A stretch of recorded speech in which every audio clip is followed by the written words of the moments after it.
has never been easy to be a priest, a minister, or a bishop.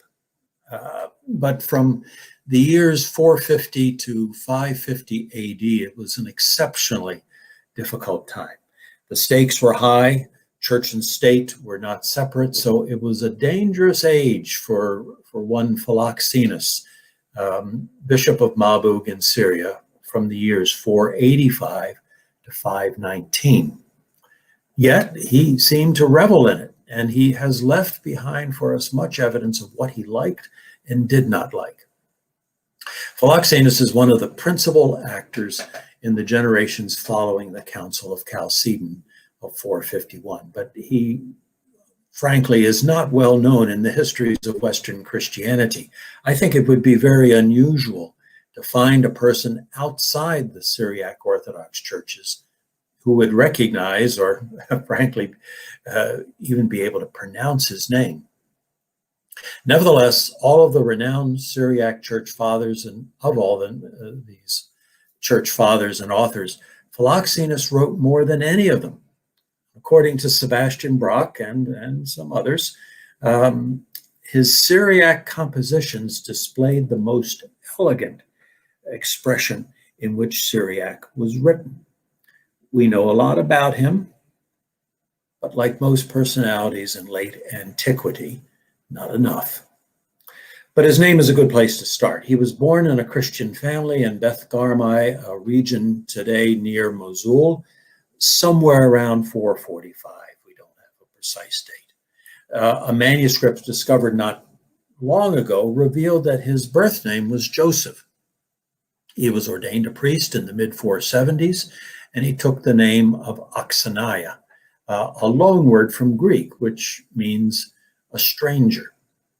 Now, this word Oxaniah became common in Syriac, indicating a number of things: a stranger, a wanderer, a sojourner, but eventually it became attached to a monk. So while it is enigmatic, hard to figure out, the name epitomizes the theological character of the Christian who is not at home in this world. He's a sojourner, waiting to enter the new world. And when he was ordained to the episcopacy by Peter the Fuller in 485, he took the name that we know, Philoxenus, which again is a Greek loanword, the lover of strangers. That is, one who is hospitable. The name could have been really intended as a double entendre, a double meaning, the lover of monks, which suited well his subsequent ministry for the monasteries, and its monks would be his favorite audience, especially the discourses. There was no time this was no quiet time, however, as I mentioned earlier, to become a priest, and the noise was pronounced Chalcedon. The Fourth Ecumenical Council in 451, a few years into Joseph's childhood, has shaped the character of Christianity ever since. Chalcedon witnessed the collision of three subtly different interpretations of the nature of Christ. I think many of you are familiar with them, but it's always worth sort of getting our bearings. All three proclaimed that Jesus was human and Jesus was divine. So the problems ended up being in the details. The victors at Chalcedon defined Christ as fully human and fully divine, two natures in one person, in being the Greek word en. The Western churches have followed this symbol ever since. The Miaphysite dissenters understood Christ as one person out of two natures. Ek is the Greek word. So one letter, N or K, separates really a world of perception. Christ has one united nature, which has been affirmed by the Eastern churches, Syriac, Coptic, Armenian, and Ethiopian. The third interpretation was everyone's target at Chalcedon, the so-called Nestorian view that Christ was human and divine, one person united in two natures and two konome, which is a distinctive and a little bit different definition of terms, tracing back to the Antiochene biblical interpreter and theologian Theodore of Mopsuestia. The Church of the East emerged from these attacks as the dominant church in the Sasanian Empire, and eventually, as we know, became the largest church in the world, reaching all the way to China.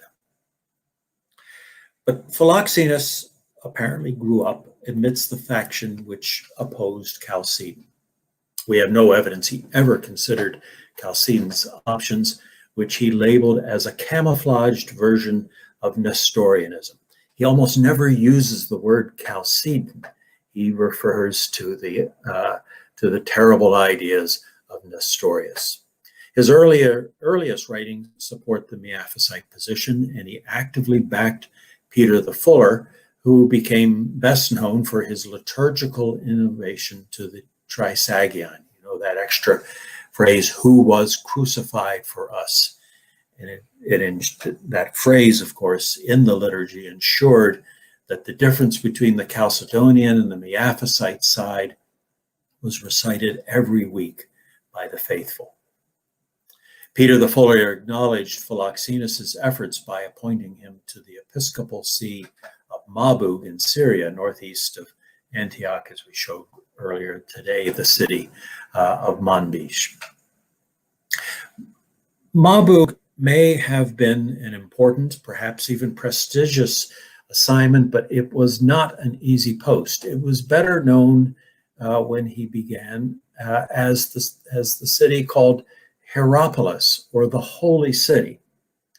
It was not holy, though, in the Christian sense, but as the traditional center of the Greek goddess Atargatis, whose magnificent temple was a popular pilgrimage site.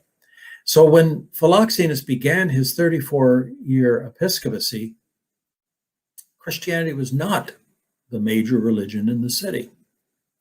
The new bishop was forced to make a radical decision. He banned the use of Eucharistic doves in the imagery and the iconography of the church because the dove was also the symbol of the goddess.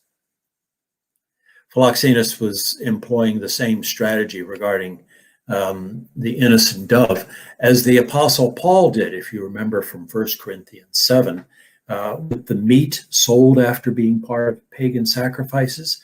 You know, even if one knew that those pagan gods did not exist, Paul pressed his followers to abstain from that meat in order to prevent their new brothers and sisters in the faith not to be confused and slide back into their old ways. The politics of theology was a rough game in the Byzantine church in the latter 400s. Philoxenus campaigned against pro-Chalcedonian ecclesiastical leaders and was fortunate during most of that time to have the emperor Anastasius on his side. His opposition to the Chalcedonian bishop of Antioch, Flavian, finally succeeded in forcing him out from his see. His colleague Severus replaced Flavian as bishop in 512 and remained there in Antioch until 518, until, that is, Anastasius died, and the new emperor, Justin I, immediately declared that the Chalcedonian definition was the empire's definition, and therefore all Miaphysite clergy were were to be evicted from their positions on Easter Sunday 519. Severus was gone before then into exile, into Miaphysite-friendly Coptic Egypt. Philoxenus, however, dragged his heels as long as he could, but he too was forced to go into exile. He died 4 years later in 523. A legend circulated that he had been asphyxiated living on the second floor above a kitchen. So all that smoke came up into his room. But most have pointed out now that, yeah, he was in his late 70s by that time. And the consensus is that his age and the rigors and stress of exile took their toll. Severus of Antioch lived until 438, so almost 20 years after his expulsion. And he's known certainly as the father of Miaphysite Christianity and the Syriac Orthodox Church, a powerful preacher and theologian, most of whose work survives not in his native Greek, but in Syriac, due to the official repression of his writings. You could argue that his influence was greater after the Miaphysite Church was no longer in imperial favor.